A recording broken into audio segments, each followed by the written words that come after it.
Welcome to Wrap It Up. My name is Nonkasimolo.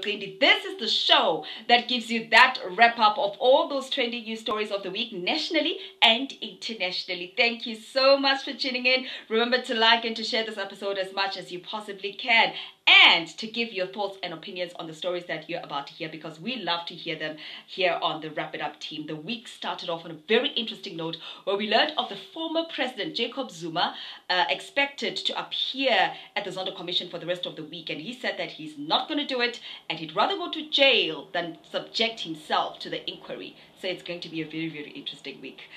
Give me your thoughts on that story. It's going to be very interesting. Another trend we saw is of Ace Magashule appearing again in court for charges from his tenure as the Free State Premier, and the National Executive Committee affirmed the guidelines or confirmed that he must step down, and his case has been moved to the High Court and it will be heard on the 11th of August. What really triggers me about Ace Magashule is how he is so confident. You know, he just wants these court cases. He just wants to appear and get it over and done with. It's like he knows his way ahead. He's got it all figured out, it seems. That's just my opinion. I want to know, what do you think on that story?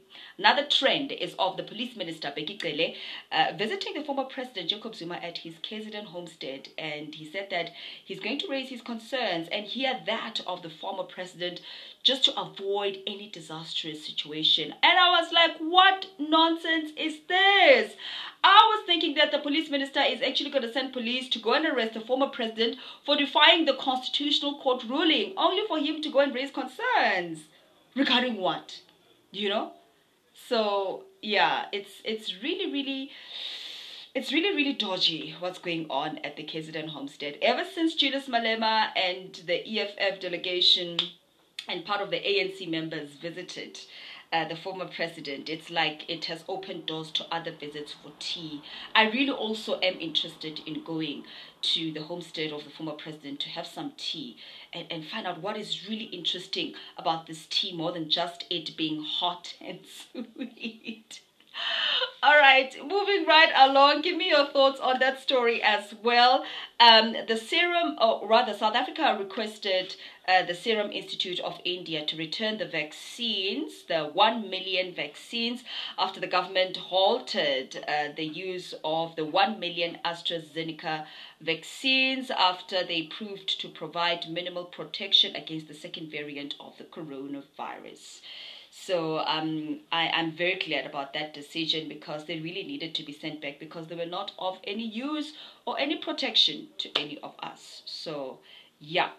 Another trend was of the Johnson & Johnson vaccines coming into the country, about 80,000 of them, and Cyril Ramaphosa showing leadership by being the first person to get the jab of the Johnson & Johnson vaccine. I was watching the video. He was very courageous, and you know, he was also doing it in a bit to minimize and eliminate the stigma around the safety of this vaccine, because it was proven to provide that protection. So kudos to our president for actually showing and demonstrating leadership.